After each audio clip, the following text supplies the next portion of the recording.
చాలా ఉత్సాహంగా జరుగుతుంది పొద్దున్నుంచి కార్యక్రమాలు. సోదరులు శ్రీ గొట్టిపాటి రవికుమార్ గారు దర్శి నియోజకవర్గం పైన ఉన్న అభిమానంతో ప్రేమతోనూ కూడా శ్రీమతి గొట్టిపాటి లక్ష్మి గారు అడిగిన మేరకు ఒక దర్శిలో ఒక డివిజన్ ఎలక్షన్ ఆఫీస్ అనేది దాదాపు 4 కోట్ల రూపాయలతో 4.5 కోట్ల రూపాయలతో ఒక బిల్డింగ్ కట్టుకునే దానికి శాంక్షన్ చేయటం,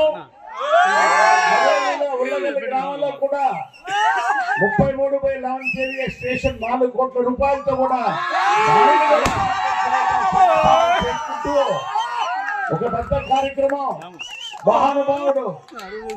నందమూరి తారక రామారావు గారు వారి విగ్రహావిష్కరణ అంటే ఎంతో సంతోషంగా అన్ని గ్రామాల నుంచి వచ్చిన ఎన్టీ రామారావు గారి అభిమానులందరికీ కూడా బాగుండే కుటుంబం తరఫున ప్రత్యేకమైన హృదయపూర్వక